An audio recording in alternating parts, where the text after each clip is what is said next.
ಈಗ ಚುನಾವಣಾ ಆಯುಕ್ತರು ಹೇಳ್ತಾರೆ ಬಿ ಎಲ್ ಒಗಳು ಮನೆಗೆ ಬರಬೇಕು ಅಂತ ಹೇಳ್ತಾರೆ. ಮನೆಗೆ ಬಂದು ಅವರು ವೆರಿಫೈ ಮಾಡಬೇಕು ಅಂತ ಹೇಳ್ತಾರೆ. ಆದರೆ ಫೋನ್ ಮಾಡ್ತಾರೆ, ಕಚೇರಿಗೆ ಬಂದು ಫಾರ್ಮ್ ತಗೊಂಡು ಹೋಗಿ ಅಂತ ಹೇಳ್ತಾರೆ. ಇದು ಕಾನೂನು ಬಾಹಿರ ಅಲ್ವಾ? ಅದು ಕಾನೂನು ಬಾಹಿರ. 35 ಮಂದಿಗಳನ್ನು ಸಸ್ಪೆಂಡ್ ಮಾಡಿದ್ದೇವೆ ಅಂತ ಕರ್ನಾಟಕದ ಚುನಾವಣಾಧಿಕಾರಿ ಹೇಳಿದರು. ಬಿ ಎಲ್ ಎಸ್ಗಳನ್ನು ಸಸ್ಪೆಂಡ್ ಮಾಡಿ ಏನು ಪ್ರಯೋಜನ? ಅದು ಗುಬ್ಬಚ್ಚಿ ಮೇಲೆ ಕಲ್ಲು ತೂರಿದಾಗ, ಬ್ರಹ್ಮಾಸ್ತ್ರ ಮಾಡಿದಾಗ.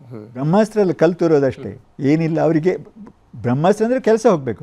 ಅವರಿಗೆ ಇದು ಹೋದರೆ ಸಂತೋಷ. ಬಿ ಎಲ್ ಒ ಕೆಲಸ ಮಾಡಲಿಕ್ಕೆ ಯಾರಿಗೂ ಆಸಕ್ತಿ ಇಲ್ಲ. ಅವರಿಗೆ ವರ್ಷಕ್ಕೆ 12,000 ರೂಪಾಯಿ ಸಿಗ್ತದೆ ಇಡೀ ವರ್ಷಕ್ಕೆ. ಅದರ ಮೇಲೆ ಎಸ್ ಆರ್ಗೋಸ್ಕರ ಮತ್ತೊಂದು 6,000 ರೂಪಾಯಿ ಕೊಡ್ತಾರೆ. ಈಗಿನ ಕಾಲದಲ್ಲಿ ಯಾರಿಗೆ ಬೇಕಲ್ಲ. ಆದರೆ ದೊಡ್ಡ ಜವಾಬ್ದಾರಿ ಅಲ್ವಾ? ದೊಡ್ಡ ಜವಾಬ್ದಾರಿ ಅದಲ್ಲ. ರೆಕಾರ್ಡ್ಸ್ ಪ್ರಕಾರ ಅವರಿಗೆ 29 ಜವಾಬ್ದಾರಿಗಳಿವೆ. ಒಬ್ಬ ಬಿ ಎಲ್ ಒಗೆ 29 ಜವಾಬ್ದಾರಿಗಳಿವೆ. ಆ ವಿಷಯ ಅವರಿಗೆ ಗೊತ್ತಿರೋದಿಲ್ಲ. ಅವರೇನೇನು ಮಾಡಬೇಕು ಅಂತ ಆಸಕ್ತಿನೂ ಇರೋದಿಲ್ಲ, ಸಾಧ್ಯತೆಯೂ ಇಲ್ಲ ಅವರಿಗೆ ಮಾಡಲಿಕ್ಕೆ. ಅವರ ಮುಖ್ಯ ಕೆಲಸ ಬೇರೆ ಇರುತ್ತಲ್ಲ. ಇದು in addition to the main work. ಈಗ 1 ತಿಂಗಳಿಗೆ ಅವರಿಗೆ ರಜೆ ಕೊಡ್ಬೋದು, ಶಾಲೆಯಿಂದ ಹೋಗಪ್ಪ ಬಿ ಎಲ್ ಒ ಕೆಲಸ ಮಾಡು ಅಂತ. ಇದೊಂದು ಭಾಳ ಕ್ರೂಯಲ್ ಜೋಕ್ ಅಂತಾರಲ್ಲ, ಆ ಥರ ಆಗಿಬಿಟ್ಟಿದೆ ಬಿ ಎಲ್ ಒ ಕೆಲಸ. ಆ ಪಟ್ಟಿಯಲ್ಲಿರೋರು ನಿಜವಾಗ್ಲೂ ಇರೋದಿಲ್ಲ.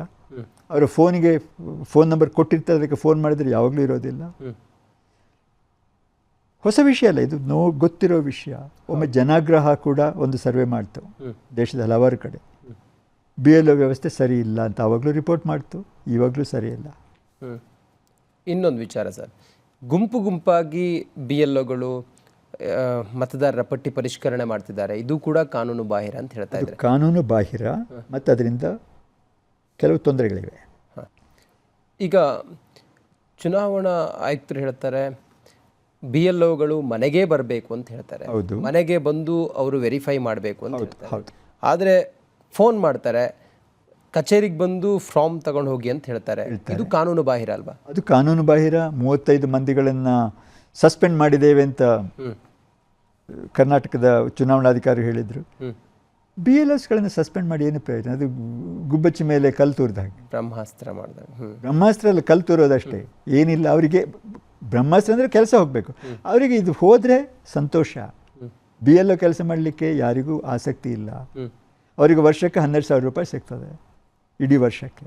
ಅದರ ಮೇಲೆ ಎಸ್ ಆರ್ಗೋಸ್ಕರ ಮತ್ತೊಂದು 6,000 ರೂಪಾಯಿ ಕೊಡ್ತಾರೆ. ಈಗಿನ ಕಾಲದಲ್ಲಿ ಯಾರಿಗೆ ಬೇಕಲ್ಲ. ಆದರೆ ದೊಡ್ಡ ಜವಾಬ್ದಾರಿ ಅಲ್ವಾ? ದೊಡ್ಡ ಜವಾಬ್ದಾರಿ ಅದಲ್ಲ. ರೆಕಾರ್ಡ್ಸ್ ಪ್ರಕಾರ ಅವರಿಗೆ 29 ಜವಾಬ್ದಾರಿಗಳಿವೆ.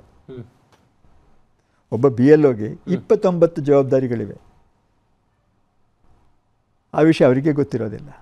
ಅವರೇನೇನು ಮಾಡಬೇಕು ಅಂತ ಆಸಕ್ತಿನೂ ಇರೋದಿಲ್ಲ, ಸಾಧ್ಯತೆಯೂ ಇಲ್ಲ ಅವರಿಗೆ ಮಾಡಲಿಕ್ಕೆ.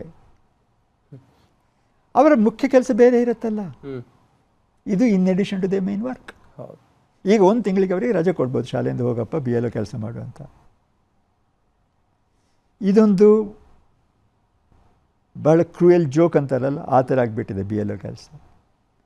ಆ ಪಟ್ಟಿಯಲ್ಲಿರೋರು ನಿಜವಾಗ್ಲೂ ಇರೋದಿಲ್ಲ. ಅವರ ಫೋನ್ ನಂಬರ್ ಕೊಟ್ಟಿರ್ತಾರೆ, ಅದಕ್ಕೆ ಫೋನ್ ಮಾಡಿದರೆ ಯಾವಾಗಲೂ ಇರೋದಿಲ್ಲ. ಹೊಸ ವಿಷಯ ಅಲ್ಲ ಇದು, ಗೊತ್ತಿರೋ ವಿಷಯ. ಒಮ್ಮೆ ಜನಾಗ್ರಹ ಕೂಡ ಒಂದು ಸರ್ವೆ ಮಾಡ್ತು ದೇಶದ ಹಲವಾರು ಕಡೆ. ಬಿ ಎಲ್ ಒ ವ್ಯವಸ್ಥೆ ಸರಿ ಇಲ್ಲ ಅಂತ ಆವಾಗಲೂ ರಿಪೋರ್ಟ್ ಮಾಡ್ತು, ಇವಾಗಲೂ ಸರಿ ಇಲ್ಲ.